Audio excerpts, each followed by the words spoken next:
we have officials from National Parks and Wildlife, and the delegation is led by the PS, Madam Jean Munyenyembe. Thank you.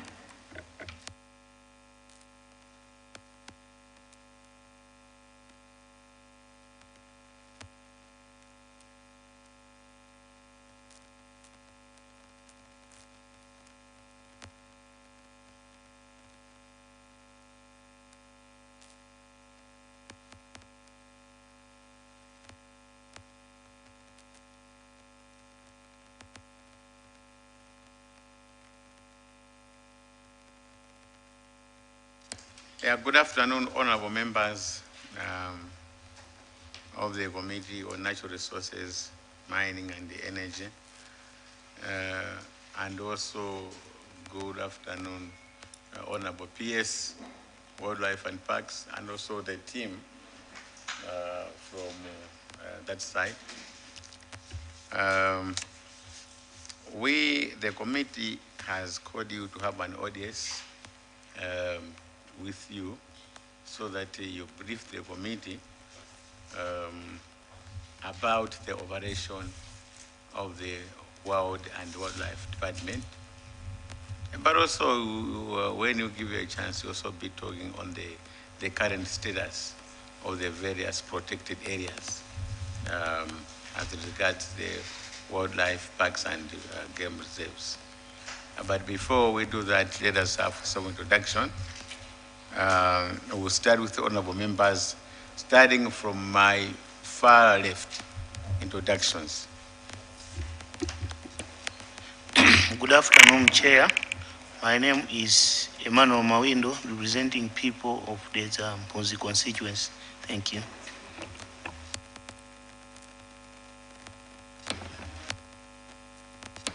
Chair, I'm Nancy Tembo, Lilongwe City Ngwenya constituency.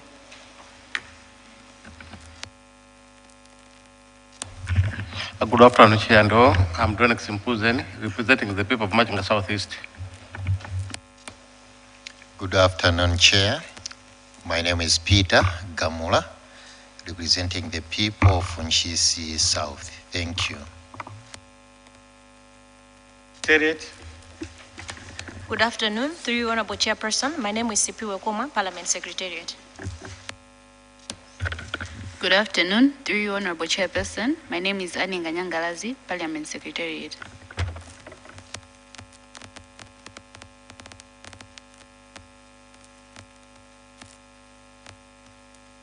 Good afternoon, Chair. I am Yona Adadaraviza, representing the people of Rumpinyika National Park.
Thank you, Chair. My apologies for being late. Dr. Catherine Muzumara, Member of Parliament from Zimba North constituency. Thank you.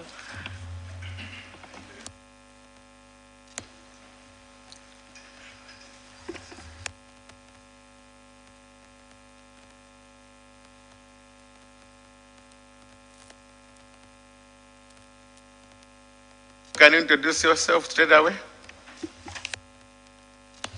Thank you, Chair. I'm Honorable Towoze Lunji, representing the people of Mkorauralualadzi. Thank you. Now, members of Parliament, so I ask you, Honorable PS, to introduce yourself and also members of your team.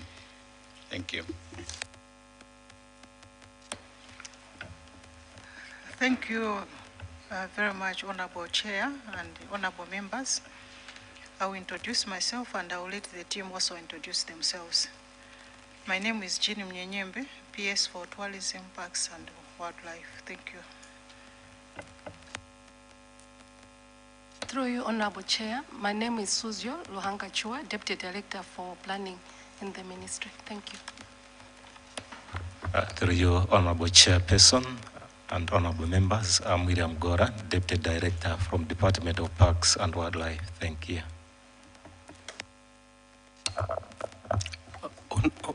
Honorable Chair and the entire House, my name is Davis Kanma. I'm Deputy Director responsible for wildlife management and utilization in the Department of National Parks.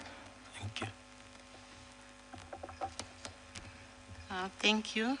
Through you, Chair, I'm Catherine Chunga, Department of Parks and Wildlife.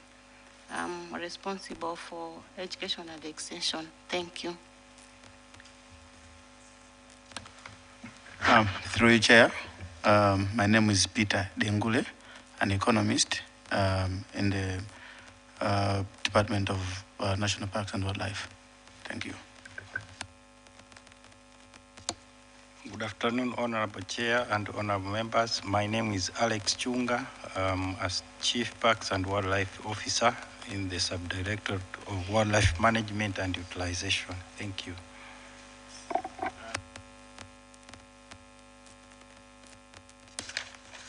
I'm the Member of Parliament for the Lilongwe Msinja North, Umetondo. Today I'm chairing this meeting on behalf of the chairperson, Honorable Taonere Henry, who has traveled. So welcome to this meeting. So once again, Honorable PS, the committee has invited you to brief the Committee on Natural Resources on the operation of the Parks and Wildlife Department. What do you do? But also be able to maybe to furnish the committee on the current status of the protected areas in the various places in the country. So I believe you have a presentation to do. So we will allow you to do the presentation, but after that, the members will make comments and also ask you questions. You may proceed on PS. Thank you.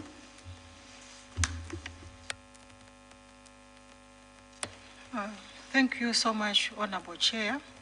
Maybe before we go into the presentation, I wish to sincerely thank the committee for extending this invitation. It is both an honor and a privilege to engage with you today. This platform provides the Ministry with an invaluable opportunity to present who we are, highlight our ongoing work in the wildlife, conservation and management, and reaffirm our commitment to safeguarding Malawi's natural heritage. The mandate entrusted with the stewardship of national parks and wildlife, our mandate is clear to conserve, manage, and regulate the sustainable use of wildlife resources for the benefit of present and future generations. So our focus, Honorable Chairperson, the presentation is on 3 areas: mandate and its significant strategic, the current status of Malawi's protected areas, and lastly, the critical challenges confronting wildlife conservation and management. We shall conclude with the priority actions that require collective effort, underscoring the vital role of this committee in supporting the ministry to achieve its mandate. Your partnership is indispensable in advancing our shared vision for conservation. Allow me, therefore, to invite the Deputy Director of Research and Development in the Ministry, Mr. William Ngola, to deliver the detailed presentation. Thank you. Thank you, Madam. Honorable Chairperson and honorable members, We have a PowerPoint presentation, which I'll go through in terms of the agenda. We will look at the background in terms of the mandate of the Department of National Parks and Wildlife, and also the current status of protected areas and wildlife. We'll also highlight the challenges in terms of what has been the impact to date. What are the priority areas which will need your support, honorable members, as well as finally the conclusion. Honorable Chairperson and members, the Department of National Parks and Wildlife in the Ministry of Industrialization, Business, Trade and Tourism is the state agency that is responsible for wildlife conservation, management, and regulation of its use in Malawi. We have a vision, honorable members, to become a lead, vibrant, and progressive wildlife conservation agency in Malawi. In terms of the current status of the protected areas and wildlife, to begin with, Malawi has about 11.6% of the total land area of the country dedicated to wildlife conservation. And this is in the protected areas which we have as a country.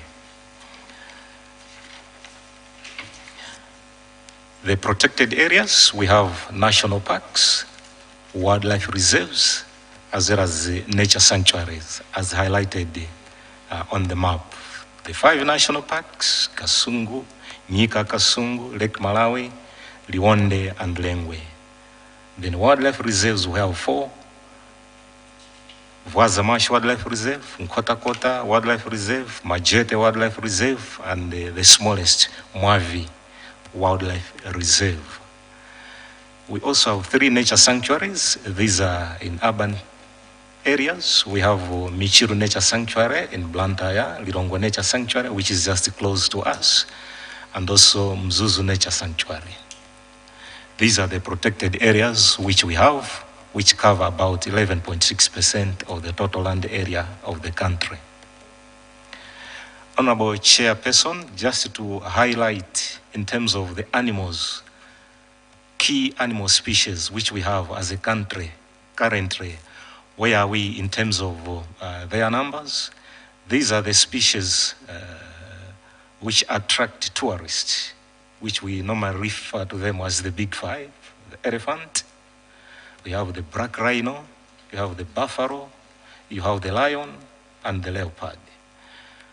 Lion, the elephant, to start with elephant, we have the elephants in various protected areas, and currently the population has been increasing from about 1,419, that was in 2015, to date we are talking of over about 2,400 elephants. We also have a black rhino, which in local language is called chipembele. This species became extinct in Malawi due to poaching. By 1992, it was declared extinct. But thanks to the efforts of government and also the partnership, we did reintroduce it in Rwanda National Park in 1993, starting with 2.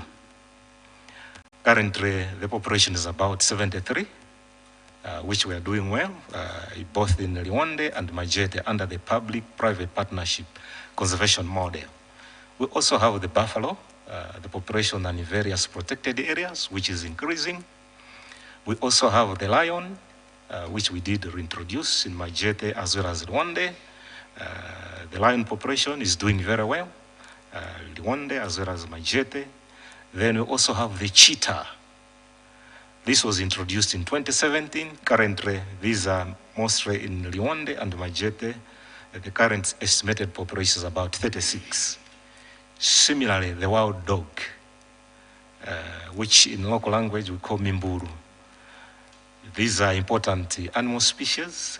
Currently, we introduced them in 2021. Currently, we have about 29. So this is a photo of some of those species which we have in our protected areas. Currently, Malawi is a big 5 destination any tourists who would want to come will be able to see these animals.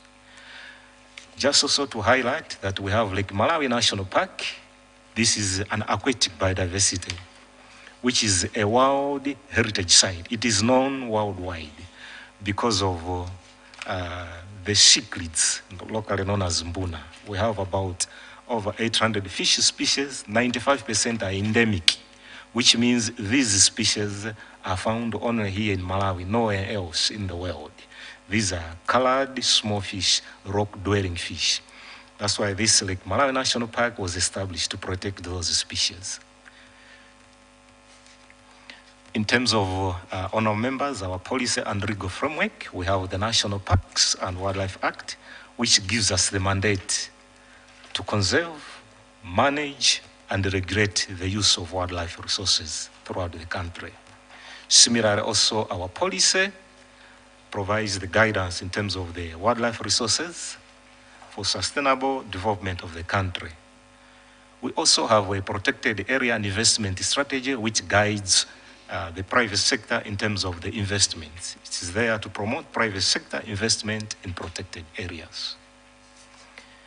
Just briefly to highlight the protected area models which we have, the wildlife policy and the legal framework provides for the involvement of the private sector in management of wildlife.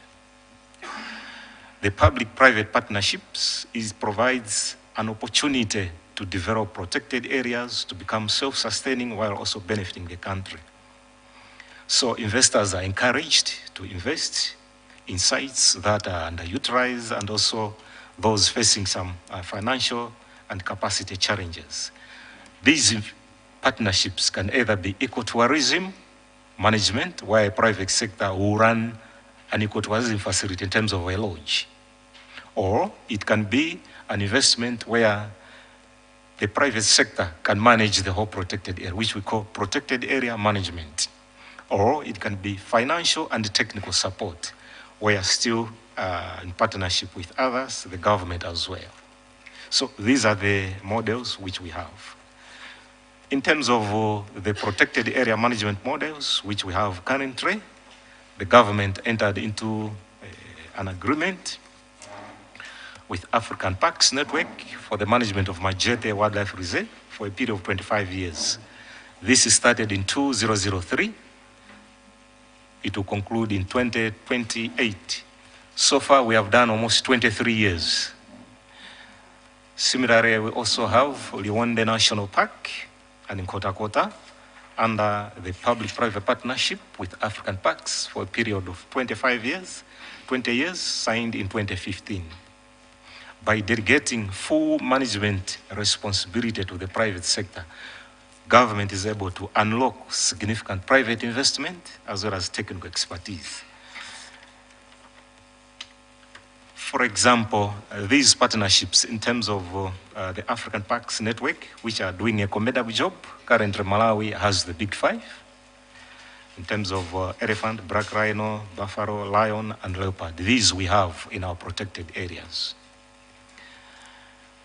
For instance, in Majete, over 3,000 animal species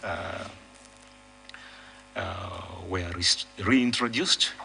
Due to reduced significant poaching, the animal numbers have increased. So in most of these protected areas, the animal numbers have increased.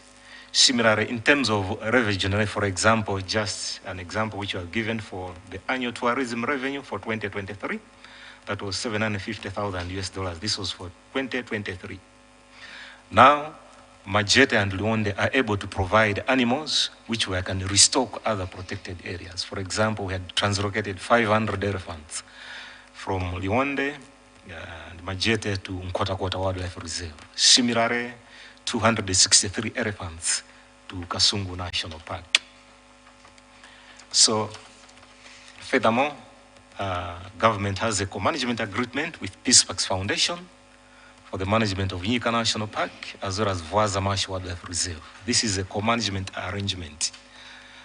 And furthermore, the department has other partnerships, for example, Lilongwe Wildlife Center, Wildlife Trust, where we do rehabilitation of injured animals, those that have been confiscated, they are rehabilitated before being released into the wild.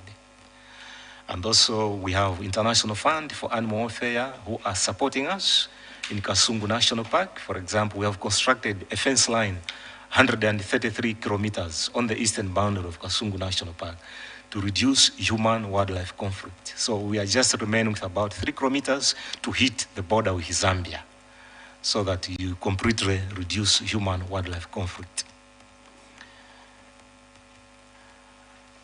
We also have community-led initiatives at the department. As per policy, we work with surrounding communities around the protected areas where they're allowed to collect certain natural resources from the protected area, like thatch grass, wild fruits, but we also share revenue, which we collect through park entry fee.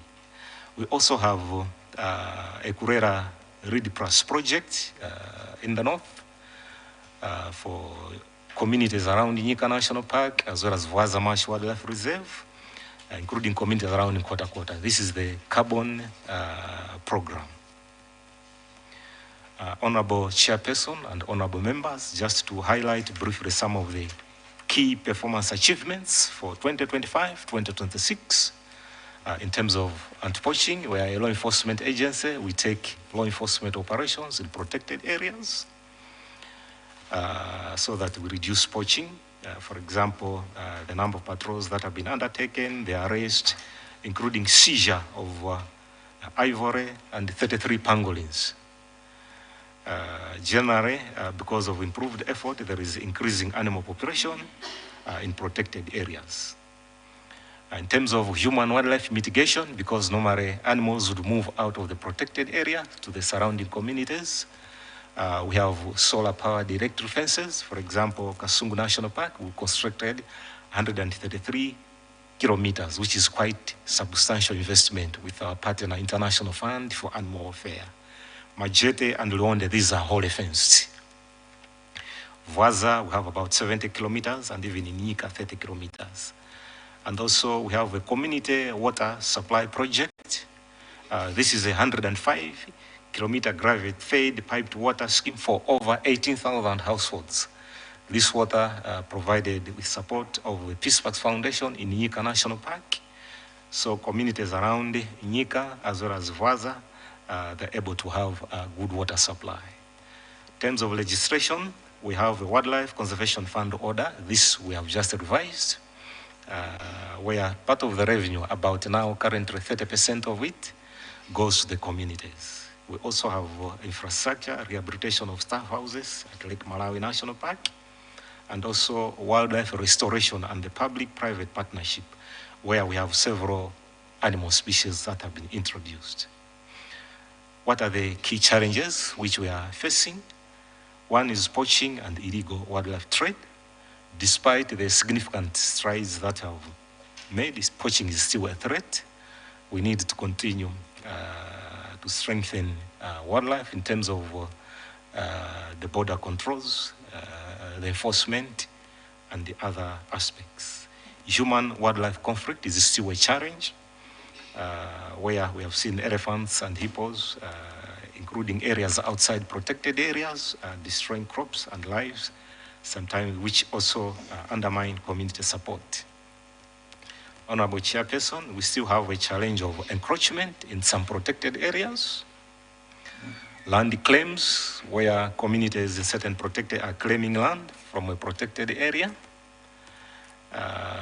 These illegal settlements, farming inside protected areas, and land claims, this is still a challenge in some of the protected areas. And the emerging threat is illegal mining. For example, gold mining in Nkota Wildlife Reserve, which is ongoing. And currently we have this threat emerging in Nyika National Park, as well as Mwavi Wildlife Reserve.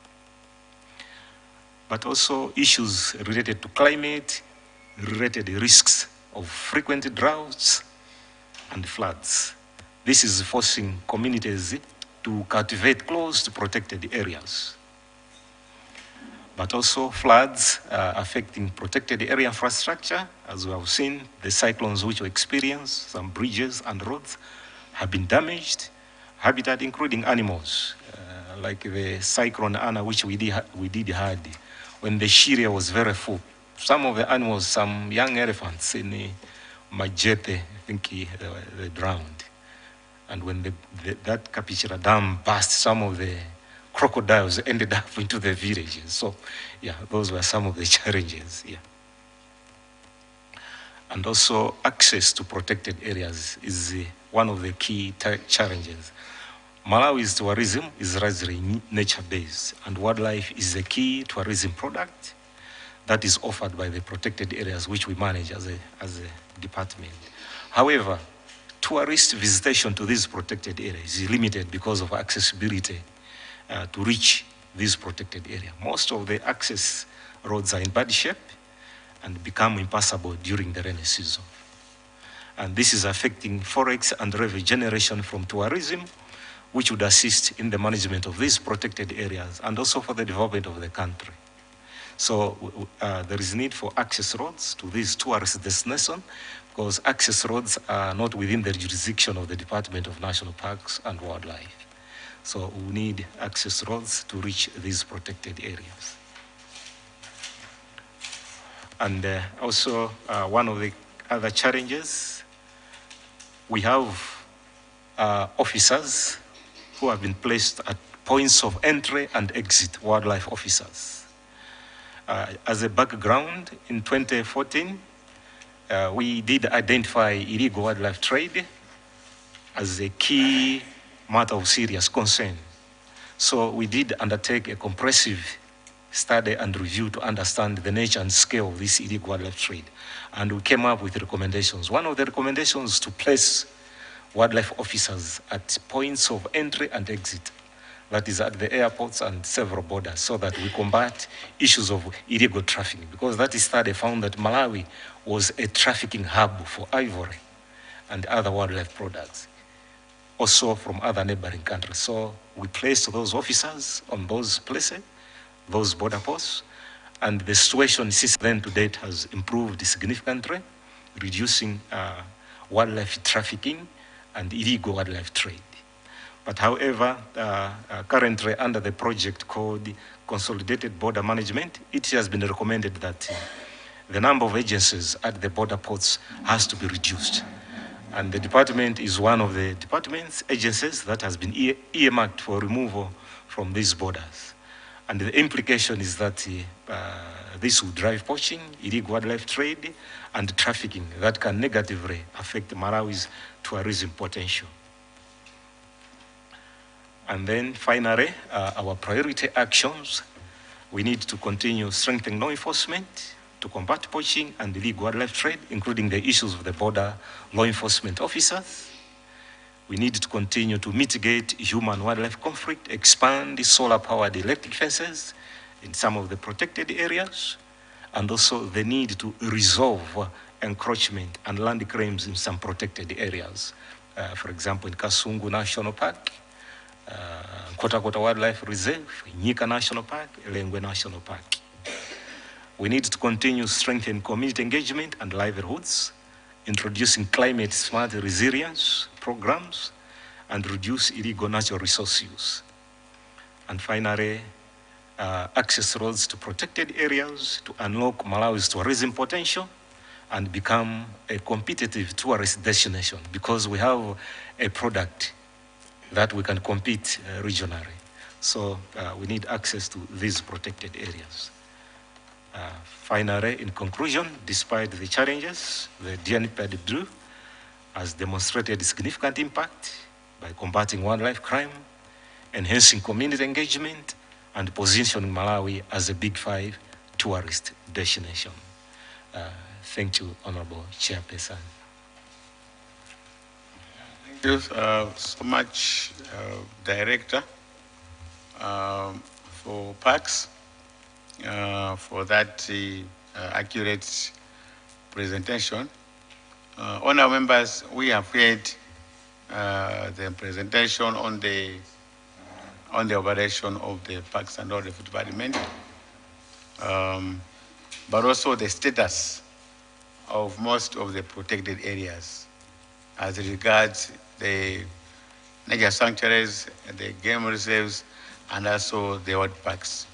So now, honourable members, is now the time to make comments and also ask questions to the Minister and Environment officials. Just as you get prepared, there is a mention of the access roads to these places. I've got in mind the one to Vaza, Vaza Game Reserve.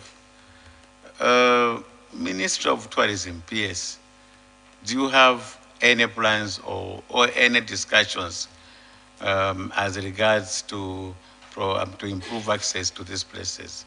And are you talking with your colleagues, the fellow PS, or the government, as to provide access to these places? PS. Thank you so much, Honorable Chairperson and Honorable members. Yes, we are talking with our fellow PSs and ministers and departments involved. As you are aware, for that road to Nyika, it's actually in the budget for this financial year. So it has been, of course, talked for a while for it to be rehabilitated, but due to so many other challenges, I think it hasn't been possible. But for this year, we are just crossing our fingers, Honorable Chairperson, that since we have an allocation in the budget, it's going to be done. So last time we consulted our colleagues in the Ministry of Transport, they said, since it's in the budget, let's all be assured that something will be done. That's all what they said. So, just like the other roads as well, leading to the other tourism products areas, it's the same.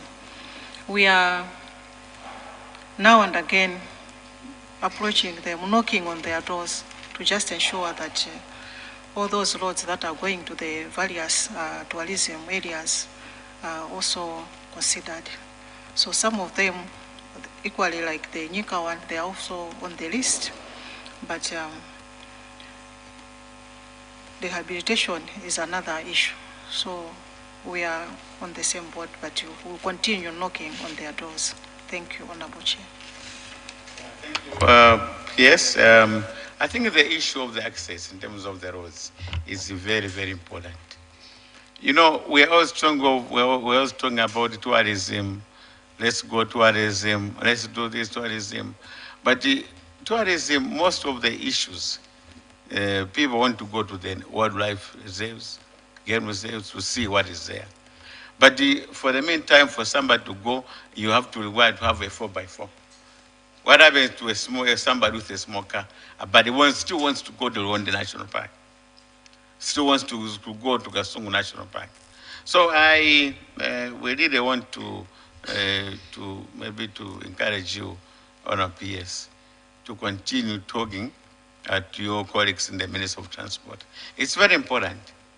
Otherwise, this issue of tourism,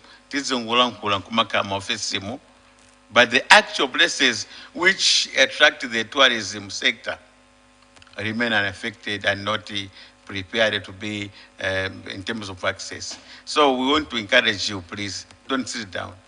Still make noise and you continue knocking to your colleagues so that the roads can be made for accessible movement to these places. Other members, can I have hands? Yes, I'll start with the Rumpi West, then Shisi South, and then you take further. Yes, so, and after that we come to Lilongwe, City and Gwenya. Can we come first to Rumpi West? Thank you, Chair. First of all, I would like to congratulate the PS. It's first time to hear there's a woman PS in this. So congratulations. You are smiling well. And the presenter, very elaborate, were able to, you went straight into what you are doing and what are the challenges and what are the benefits. I come from two of the areas mentioned, Vaza and Nyika. And when you were talking about the road, I thought you would mention about the wire that you helped us to, with the department, to fix from Kazuni to Rusani, which is incomplete. And even the Nyika side, the Kasasa side, we need one. But I would like to zero in on the road network.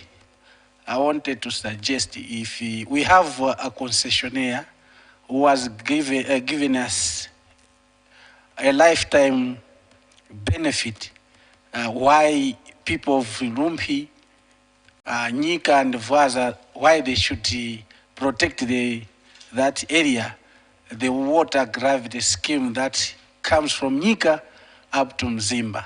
We thank you for supporting us through that concessionaire. We are grateful, and we hope that the areas that were left out, which are close 5 kilometers from the park, will be considered, like Buruji, Sinjiriheni, Kasasa, Mpopwe, Kapirinjowera, Kasasa, and many more, which are closer. If you hear about people trespassing into the Nyika, these are the people who are, but they were left out. We hope you are going to consider. But on the issue of the road network, Chair, in the budget there is 3 billion. The Lumpi Nyika, the famous Lumpi Nyika to Stipa Road, there is 3 billion. The contractor who is on site, the government is owing him 6.45 billion. They've only paid him 1 point something billion. So, Madam PS, don't buy the narrative of saying there's something in the budget. That is not true, because what is in the budget and what we are owing the contractor, they are not in tandem. So, would like you and us, maybe government should change the funding mechanism so that that access to Nyika, which is heaven on earth, can materialize.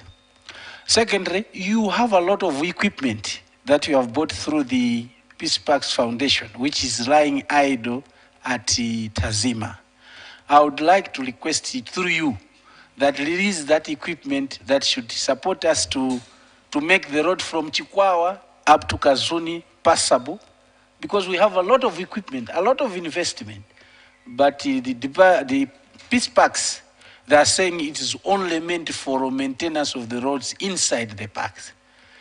Yes, you may have nice roads inside, but if you don't have an access to the park, it's like a statement, but I wanted the committee to understand that yes, if we need a bank from the national budget that they are going to do that road, I can tell you that road will take 200 years to reach Nyika. But we have the equipment. With the support of maybe the CDF, we can partner. You provide the equipment, we support you, we support with the part of the CDF so that we gravel those roads, at least it should be passable for now. From us as community, we have CDF, you have the equipment, help us to do that. Then I wanted to find out if you, as a policy holder, you'd allow us to have a light of way from Buruji going to Kavia camp, which is in Hewe. Actually, people were using that place, but with the wire fence now they have blocked it. But that is now, I think it is one of the issues that is bringing conflicts. So if you may allow us to have a light of way from Buruji to Kawia camp, and you maintain the bridge at Kawia camp, which has disconnected the parks officials to the to the mainland. That's all that I can submit. How can you supplement here? They haven't answered. Okay, 1 minute.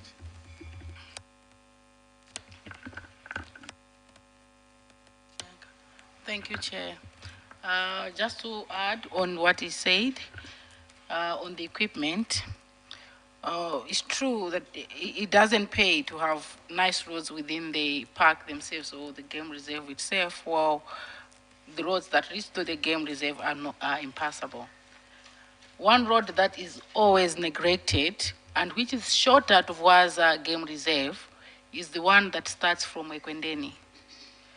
You go Ekwendeni, Ngutwini, and Kazuni. That one is even shorter than someone from Zuzu going all the way to Rumpi, going round to Waza. From Ekwendeni, it's a shortcut, it's less than 20 kilometers to Waza. So if you may also consider that one, when you maybe you're grading the roads, that's the easiest way to go to Waza. Thank you. Thank you. Just taking note of that, you respond together with the other questions from the two constituencies. Now, Mangoji, did I say Mangoji? Namisimu? Okay, there's no Mangoji North, eh? But this is Kodagot. Riwalands. Is it you? Okay, go ahead.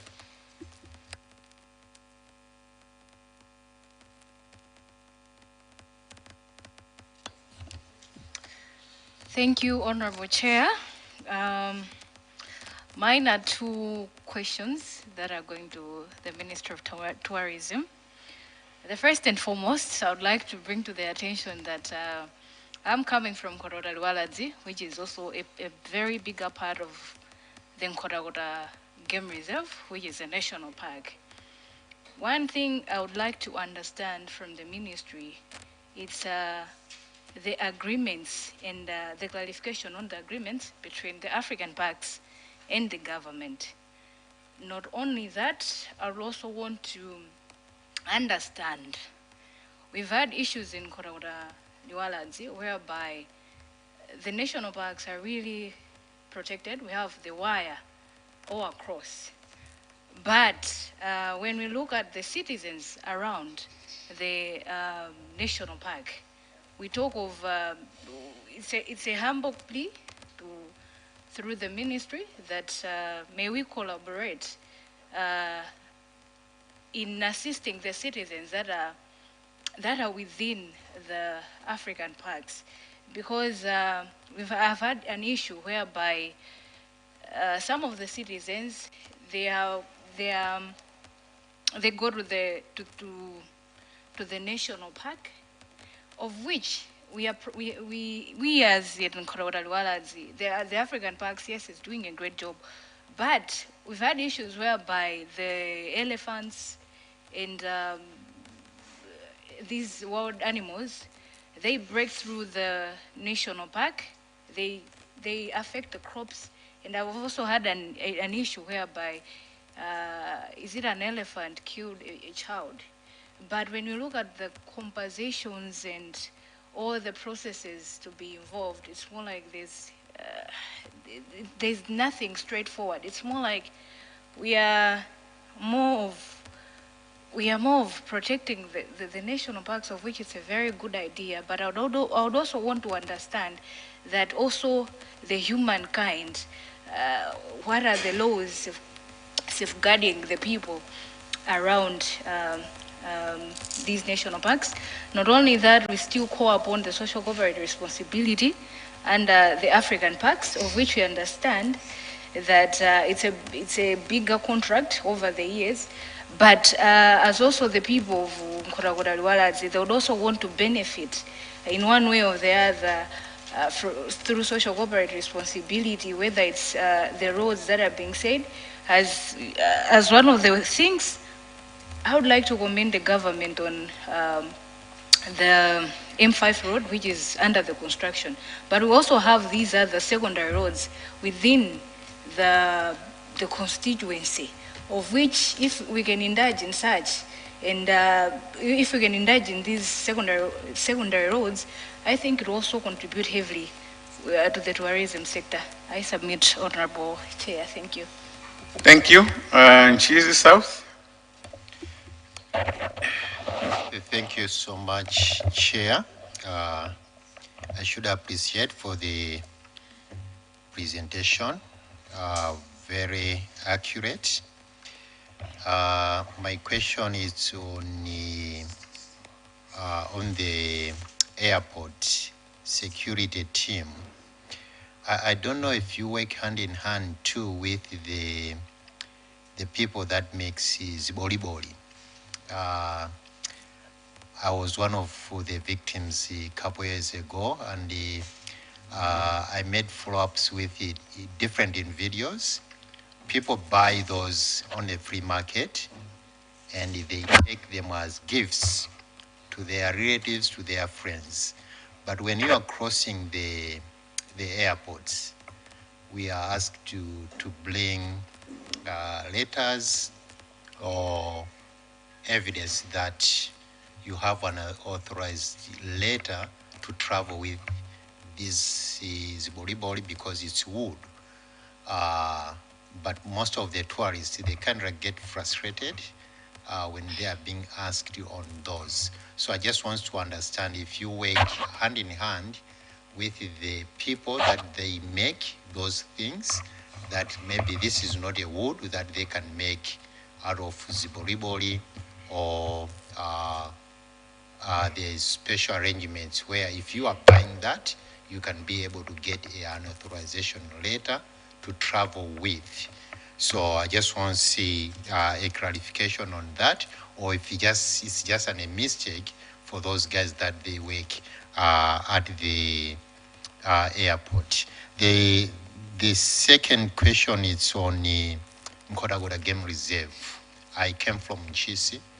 I've noted that part of Nkodagoda Game Reserve, it's not protected, especially the Nchisi side, and there have been a lot of deforestation. When you get closer to Malomo, there's a fence, but a very big chunk part of the game reserve from Nchisi side, it's not protected, and there's a lot of deforestation, which has even affected most of the rivers because of the deforestation. I don't know if you are aware about that and if it's just intentional, but would really appreciate to hear from you. Thank you. Alilongwe Sitengwenya.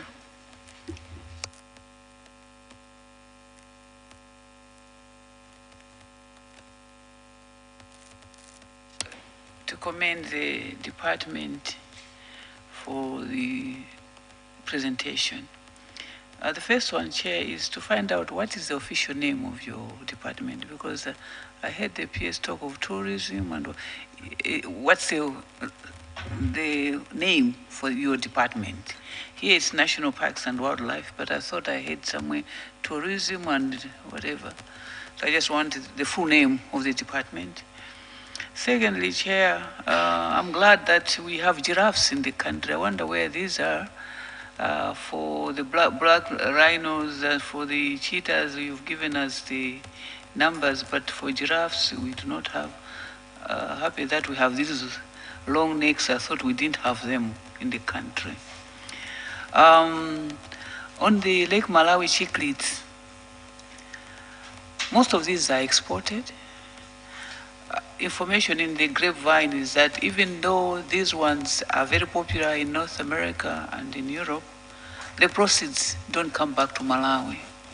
How do you account for these exports so that the country benefits from its natural resources? And how do communities benefit from the parks, from our nature reserves? Is there any formula that you employ, or how do you determine that they are getting a fair share of the resources around them? As one of your challenges, you've talked about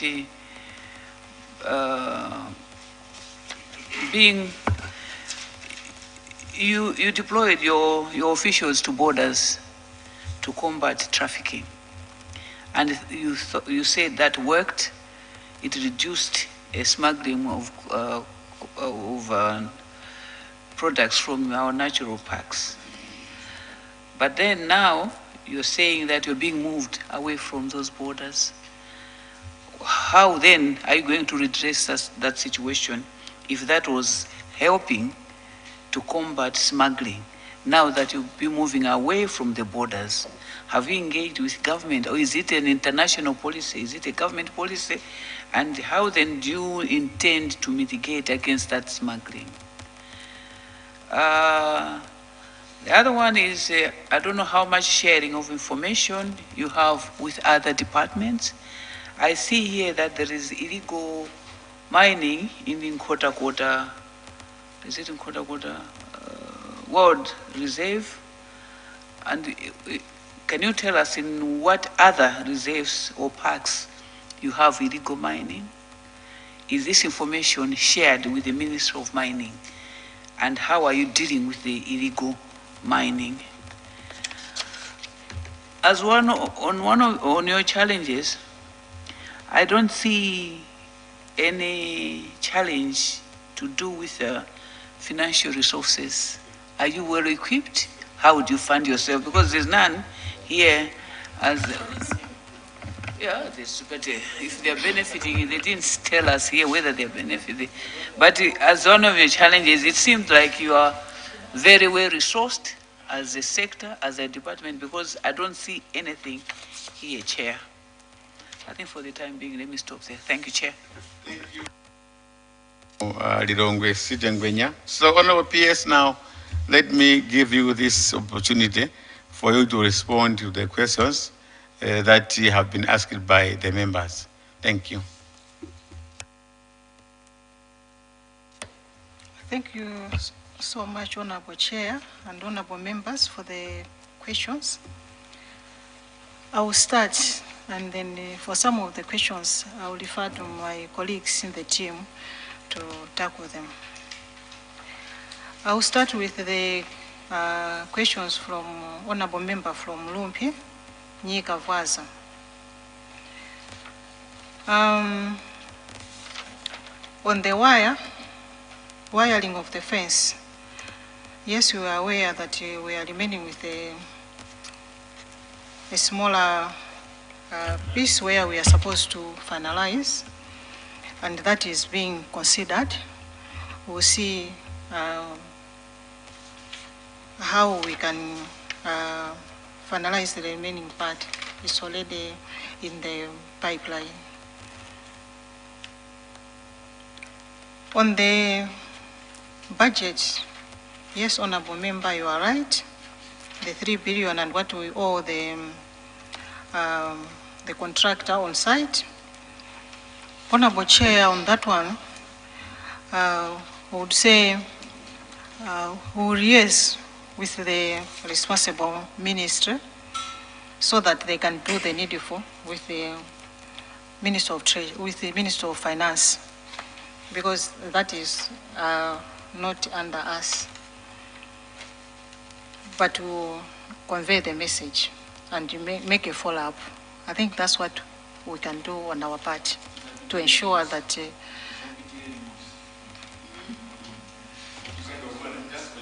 okay. Honorable Chair, we also take note of the equipment that the Peace Park is having. We'll make an effort to do the negotiations with the Nyika Vaza, who are there now as the trust that are managing the Nyika Vaza Game Reserve, so that we see how best we can actually utilize the equipment that is there to ensure that we are also able maybe to do the road if possible. If they are able to do the inside, I think we can just convince them to say, yeah, you can have the inner roads which are okay, but if people are not able to come from wherever they are coming from, the main road is not habitable, then they will still not come. So we will initiate the conversation to see how best we can do that. For the Burundi and the Kaiya camp on the right of way, I think on that one again, it's a matter of negotiating, again knowing that it's in the reserve line and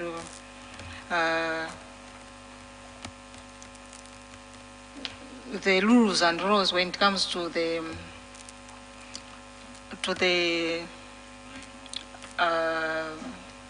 what can I say, the border. And when you're also looking at the animals themselves, the safety for the people, all that is supposed to be taken into consideration. But we'll see how best we can do to ensure that they are also assisted, and we are also able to convey why that is supposed to be the way it is. I think through negotiations, we should be able to reach out. My colleague will add on that one. On the road access, Honorable Member, the shorter route which you have actually mentioned, the Ikwendeni, Eutini, and Kazoni, I think we also liaise and with the responsible minister to find out if they can assist us. I think we will add it on the tourism roads, so that maybe it should also, if it can, then it can indeed bring in the shortcut road. People can condemn in between, and between. Oh, sorry. So thank you so much for that insight. You will do that. Honorable Member from Mangochi. Not Mangochi, Lualas. Yes, Lualas in Kotakota. Yes. You mentioned about the African Parks Agreement. Yes, the African Parks Agreement, which we have with government, is as mentioned in the presentation. They have the full management of the park, whilst government retains the state ownership. Meaning to say they are supposed to do a number of things that are there. One, to ensure that they conserve the park, the park. They bring in animals which were not there at first. They also ensure that the people who are living 5 kilometers from the end of the game reserve are also taken care of through the various activities that are supposed to do. So that we ensure that the park is also being conserved. So even the people who are living along the 5 kilometer space which we are talking about, they are also supposed to have, they are supposed to do some things to ensure that they are also assisting in the conservation of the park. You also mentioned to say that it seems like the agreement favors the animals or the protection of the animals and not the people. Yeah, it might look like that, but it's not like that in a way, because the rules of the game are from the both sides. Like the African parks, they have the list of what they are supposed to do to ensure that they conserve and bring in animals, protect those animals. Sorry? Through you, Honorable Chair, maybe I should just clarify on the question that you're answering, Honorable Madam PS. My point of emphasis was on, we've had scenarios whereby an animal breaks through the game, it goes to where the people are living. They have their crops there, maybe the elephants. We had an elephant that I don't know, it broke through the game reserve. So I received a case whereby previously a child even died was killed by the elephant, and their crops were damaged. So they took that complaint. So now they come to you and then they took that okay, as far as we are trying to protect the wild animals, but what about, it has to be balanced. And now as the community, we are supporting the preservation of these animals. And I can attest to that the African Parks is really doing a great job, because I've had cases whereby the people who are killing the wild animals, they have been imprisoned. But that's not the case. My main emphasis is when these wild animals now, they break from the fences of the African parks. Now they are in the constituency where the people, in the communities where people are living. It seems it takes a lot of time for the humankind to be, the action of the humankind to be assisted, as compared when we've received a case whereby an animal has been affected. So on that one, I would love you to clarify more and to shed more light. Thank you so much, Nkwadabura. Next time, wait until I give you a go ahead to speak, because I'm the chairman. What is it? Supplementary? I happen to come from Liwonde. My constituency is along the Liwonde National Park. As per your presentation, you clearly indicated that there are some species that are rapidly increasing in terms of populations. And one of the animals that are rapidly increasing is they are elephants, coming from 1,000 something to 2,000 something.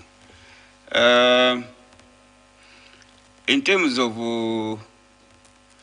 protecting the people around the games or the reserve, the national parks, and protecting their crops, what mechanisms have you put in place to make sure that people are protected and as well as their crops? So I just want to, my question goes in line with the Nkota. Thank you. One of these, you may take those, but now with limited time, we've got only 30 minutes to finish this. Thank you, Honorable Chair. I don't know whether I could continue and then if I finish off with it. Yeah, okay. On the complaints, when the animals have actually vandalized the crops, indeed, that one is an issue, and we needed to be compensating, especially where there are no safety wires protecting the animals. But unfortunately, when we were doing the agreements, the policy, both policy and legal, does not include compensation. But I think the good news is that currently we're actually reviewing the framework, so I think we'll take that into consideration. So once that is done, I think it should take care of that. On the Nkota Luala's secondary roads, I think we have taken note of that, and we'll see what we can do, whether that can be taken into consideration. Honorable member from Chisi on the airport security team. I think it's a general standard that they are supposed to work as a team to ensure that they actually do that to remove the bureaucracy between the two on at the airport. But I think one of my members in the team can comment on that one, the one who is responsible. Yeah.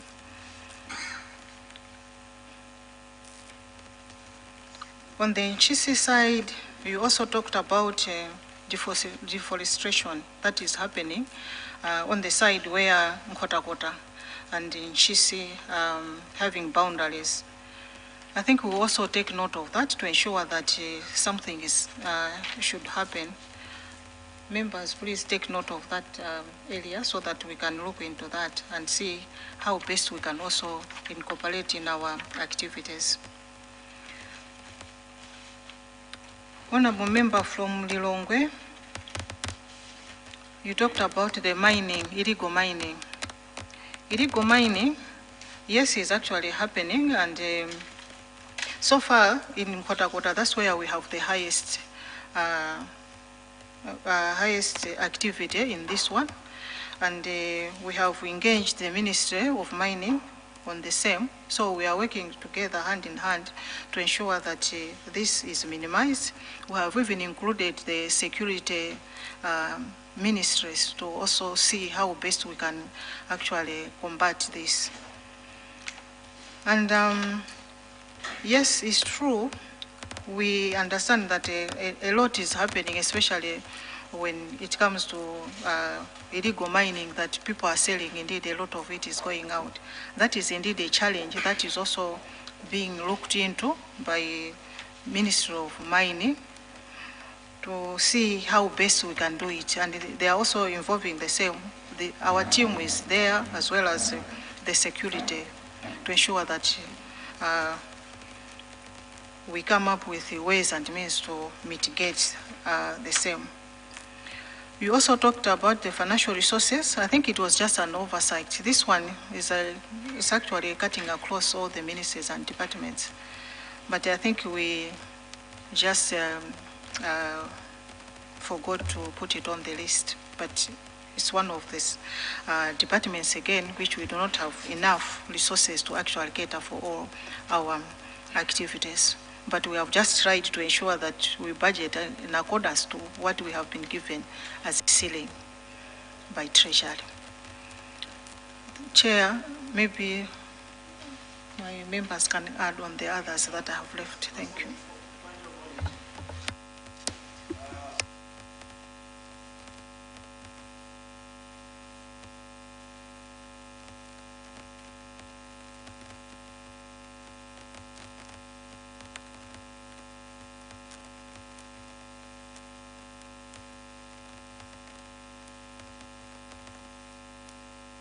People are claiming to get back their land, which is now government land. These issues, if you may check, they are also coming from Rumpi and Rumpi West.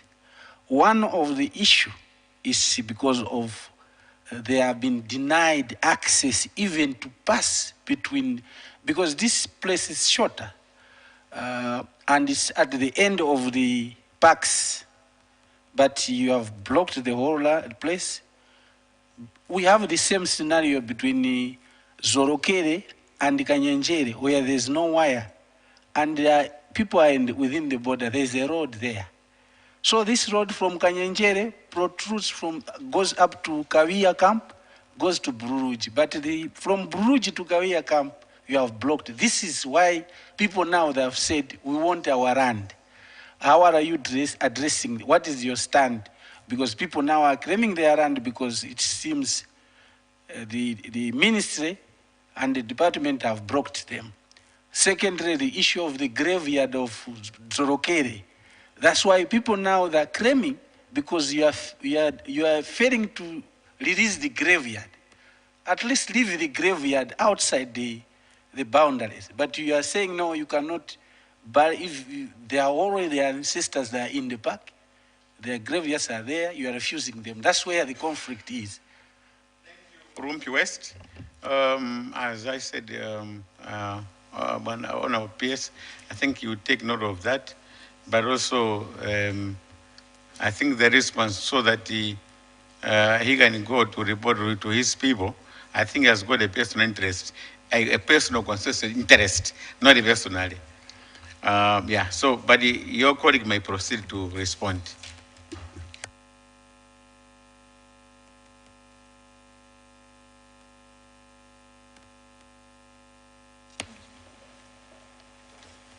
Thank you, Honorable Chairperson. Just to respond on some of the issues in terms of giraffe, cheetah, where these are. Currently, cheetah is in Liwonde, as well as Majete, including a giraffe. They have been introduced. As the population will continue increasing, they will now be restocked to other protected areas, just as we have done with the elephant population, which has significantly increased in Liwonde. Liwonde is a small national park, so we removed about close to 500 or so, those which were taken to Nkota. And one of the measures, as already highlighted, there is that whole fence and a rapid response team, including community livelihoods. That's one of the key projects which the Department, African Parks, is undertaking, irrigation programs to support the communities. And also in terms of, it was mentioned regarding how do communities benefit. Around our protected areas, we have community programs where we share the revenue. As I indicated in the presentation, we have a wildlife fund order where currently we have revised from 25% to 30%. This is now 30% of the park entry fees, including concession fees, which the community, through their own association, they plan programs in terms of what they would want to do, whether renovate a school or a clinic. So those programs are there, but we also have community livelihood programs in terms of like goat person programs, which communities are doing. I recall like in Lengwe National Park, some programs in Kasungu National Park, but we also have the Kurera Carbon Project, for example, in Yika National Park and Vwazamash Wildlife Reserve, including Kota Wildlife Reserve, where the communities, they get their own share of the carbon proceeds so that they plan their programs in terms of what they want to undertake. So those are some of the issues which I wanted to add. Thank you. Thank you. I believe, honourable members, we have now exhausted. Yes, there's one more from Lilongwe Sitengwenya. Is it a supplementary or additional? No, it's not a supplementary. It's a question that was asked on the issue of cichlids and other wildlife that's exported. There's so much exported, and the grapevine says the proceeds from these exports do not get back to Malawi. How do you track these proceeds? Is this cessation true or not? If it is true, how do we track, how do we ensure that the proceeds benefit Malawi, not just external forces? Secondly, on the issue of illegal mining, actually they call it unregulated mining. I really wanted to see or to hear of other parks where this is taking place. It is very important because this morning we had a task force that is following up on unregulated mining to ensure that there is order in mining. And so if we could have that information as well, and how you're managing the degradation that's taking place in our mine. Finally, we're in the SADC region. When you benchmark with other countries in the SADC region, how are we faring? Thank you, Chair. Thank you. Lastly, Mzimba North. Thank you.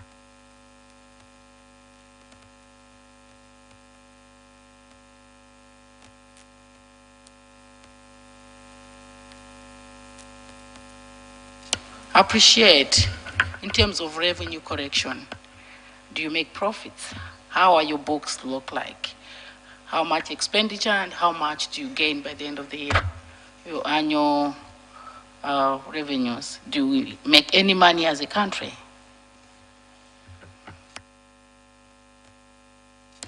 So, yes, please take those, and you have barely 10 minutes to respond to those and then give your final remarks. Thank you.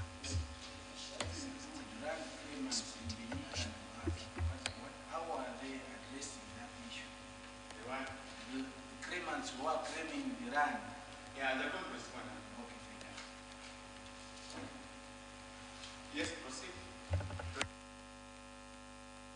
ati zorogele, manda zorogele. Thank you, Honorable Chair. Maybe I can start with that one quickly. The land issue, yes, we are dealing with it through negotiations. We have a committee where is composed of ourselves. We have Minister of Lands, Justice, and then local government. So this is the team that they sit together and then talk to them, including the district commissioners. So that's how we are handling that one. On the revenue generation, yes, on revenue generation, I should be quick to say that yes, we are generating some revenue, but it's not as much as where we should have been.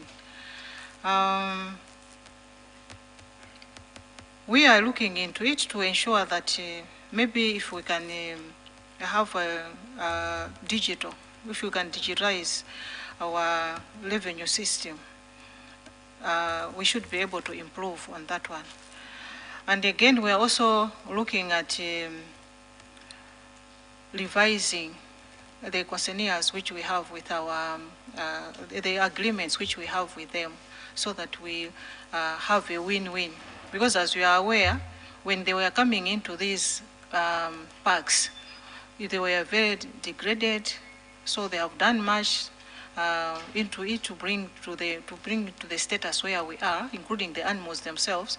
So it means they have indeed put a lot into the parks, such that revenue earnings, even on their side, is on the lower side. So I think not far from now, we should start now getting maybe better yields, because now they should be recouping what they had, put in,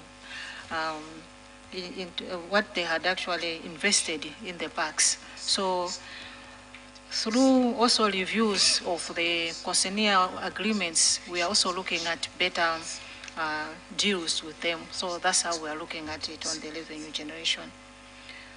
On the illegal mining, honorable member, yes, I was saying Nkota is the highest, but we also have it in Nyika as well as Mwavi. So it's indeed a challenge which needs to be dealt with. But it's not very easy, as you know, but we are trying to see how we should actually deal with it.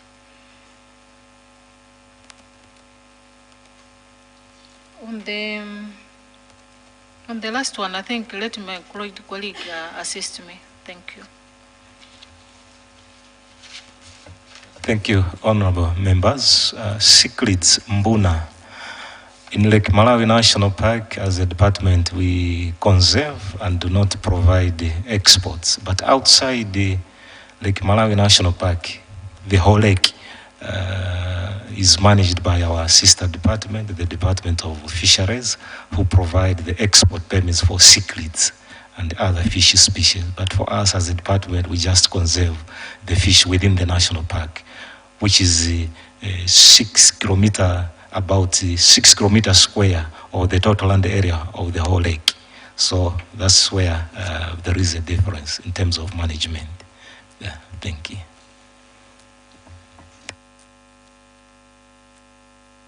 We not responded to? I think it's all covered.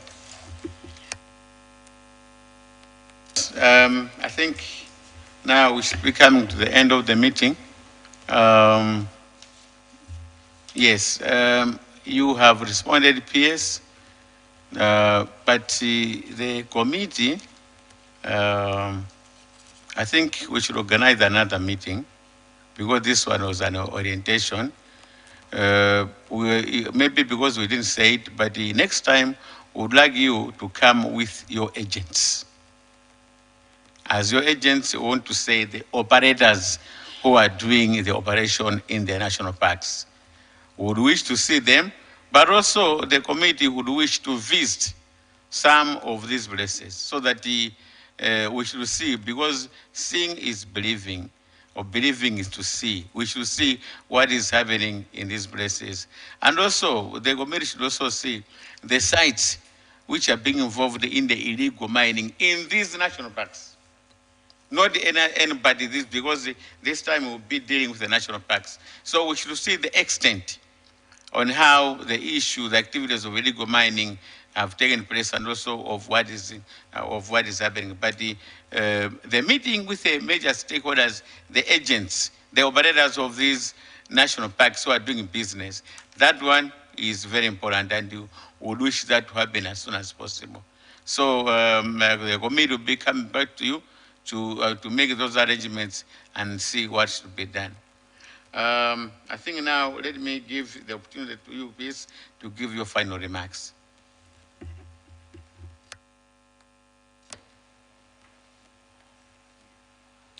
Thank you so much, Honorable Chair and honorable members, for giving us this accord to appear before this honorable committee to hear what we are doing and where we are and the challenges that are being faced. Even though on the financial resources, as the honorable member from Lilongwe mentioned, indeed we do have the challenges on that one. As you have seen from our presentation, we need a lot of resources, for example, to manage the protected areas, finishing off the fences which we are talking about requires a lot of money. Like in Majete, we need about $2 million US, or equivalent of 3.7 billion, for us to actually finalize the fencing alone. Because 1 kilometer alone requires around 10,000 US for the wire. And our budget annually is average is 2 billion. So you can see that we have quite a deficit on that one. But of course there are some. By the stakeholder, Africa Parks Limited. So, is it done by your department? Who does it? The fencing? I think since I'm new honorable chair, I can ask the deputy director to comment on that one. But I thought, indeed, partly they are supposed to do that, but for this one, especially for the Majete one, let him comment. Thank you, Honorable Chairperson. There are some other protected areas where we still need the fence. For example, like in Vuaza, which has been indicated, we have about 70 kilometers, but we still have a long way to go to complete it so that it is able to cover certain portions. Similarly, also in areas like Lengwe National Park, we still need a fence. In areas like Nyika National Park also still need a fence. So those are the areas. For Majete, yes, it's whole fence, but there are other areas. Yes. Yes. Thank you. Now the committee want to physically see these things.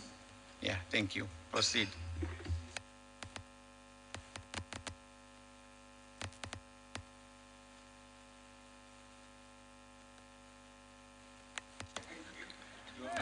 Yes, my final remarks, Honorable Chair, is just to thank you, as I said in the beginning, that you accorded us this chance of coming to see you and explain on where we are. Thank you so much.